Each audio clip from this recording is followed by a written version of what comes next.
நீங்க என்ன யோசிக்கிறீங்களோ அது உங்க வாழ்க்கையில நடக்கும். அப்படியே சில பேர் சொல்லுவாங்க, நான் யோசிக்கிறது அப்படியே நடக்கும். ஆனா தாட்ஸ்க்கு அவ்வளவு பவர் இருக்குது. அது வந்துட்டு நித்தியமான உலகத்துல ஒர்க் ஆகும். ஆனா ஆண்டவர் என்ன பண்றாரு, பரலோகத்தை பண்ற. பரலோகம் வந்து அதுக்கு ஆரம்பம் இருக்குது, அதுக்கு முடிவு இல்லை.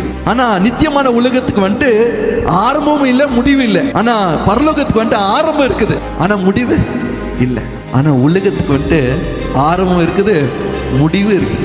இந்த பரலோகத்துல வந்துட்டு என்னன்னாக்கா ஏஞ்சலிக் ரெம்னு சொல்லுவாங்க. அங்கதான் தேவ தூதர்கள் செயல்படுகிற ஒரு இடம். அங்கதான் தேவ தூதர்கள் ஆண்டவர் கொடுக்கிற கட்டளை வந்துட்டு தேவ தூதர்கள் போயிட்டு அங்க செயல்படுத்துவாங்க. ஏஞ்சலிக் ரெம், ஹெவன்லி ரெம்னு சொல்லுவாங்க. அதுக்கு கீழே பார்த்தீங்கன்னா பூமி. இந்த பூமி ஆண்டவர் எப்படி உருவாக்குறாருன்னா, எபிரேயர் 11ஆம் அதிகாரம் 1ஆம் வசனம் 2ஆம் வசனம் சொல்லுகிறது, இந்த பூமி ஆண்டவர் வார்த்தையினால உண்டாக்குறார். வார்த்தையினால் அன்றி இந்த பூமியை ஆண்டவர் உண்டாக்கவில்லை.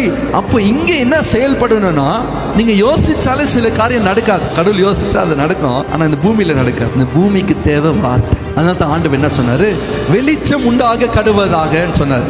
அப்படி சொன்ன உடனே என்னாச்சு, வெளிச்சம் உண்டாச்சு. அப்ப என்னாச்சு, வார்த்தை ஆண்டவர். அப்பதான் அங்க வார்த்தை ரிலீஸ் ஆகுது பாருங்க. அதுக்கு முன்பாக வார்த்தை ரிலீஸ் ஆகல. அதுக்கு முன்னாடி என்ன பண்ணிருந்தார், அவர் யோசிச்சு கொண்டு இருந்தார். அவர் நினைவுகள் ஒன்றுதான் இருந்துச்சு. இப்பதான் அவர் வார்த்தை வெளியே வருது. பூமியை உண்டாக்கிட்டார் வார்த்தைனால. நெக்ஸ்ட் வெளிச்சம் உண்டாக கடுவது சொன்னவனே வெளிச்சம் உண்டாகுச்சு. அப்போ வார்த்தை ஒவ்வொரு இந்த பூமியில பார்க்கிற ஒவ்வொரு காரியமும் இந்த தேவனுடைய வார்த்தையினால உருவாக்கப்பட்டது, சிருஷ்டிக்கப்பட்டது. நம்ம இருதயத்தின் நினைவுகளும் ரொம்ப இம்பார்ட்டன்ட், வார்த்தைகள் ரொம்ப இம்பார்ட்டன்ட். ஏன் பதர், கடவுளுக்கு என் கஷ்டம் எல்லாம் தெரியும், என் போராட்டம் தெரியும், என் பிரச்சனை தெரியும். அவரே என் பிரச்சனை சால்வ் பண்ணட்டும். நான் ஏன் ஜெபிக்கணும், வாயை திறந்து ஏன் சொல்லணும்? உங்க இருதயத்தை ஆராய்ந்து அறிகிற தேவனாயிருக்கு. உங்க கஷ்டம் தெரியும், உங்க பிரச்சனை தெரியும், ஏன் வாயை திறந்து ஜெபிக்கணும் என்று சொல்லி ஒரு புரதாஜி ஒரு மனுஷன் கேள்வி கேட்டாரு. ஆண்டுக்கு என் பிரச்சனை எல்லாம் தெரியும், அவரே சால்வ் பண்ணிட்டேன், நான் ஏன் பிரேயர் பண்ணணும்? ஆண்டுக்கு தெரியும் இல்லையா என் பிரச்சனை எல்லாம், நான் சொல்லணுமா? அது சொல்லிதான் அவருக்கு தெரியணுமா? இல்ல அவருக்கு எல்லாமே தெரியுமே, நான் ஏன் சொல்லணும் அப்படின்னு கேட்டாரு. அப்பதான் ஆண்டவர் இந்த வெளிப்பாடு எனக்கு கொடுத்தாரு. இல்ல, இந்த நம்ம இருக்கிற ரெம் வந்துட்டு இந்த உலகத்துல இருக்கிறோம். இந்த உலகத்துல எதுனா செயல்படுனா அது வார்த்தையினால மாத்திரம் தான்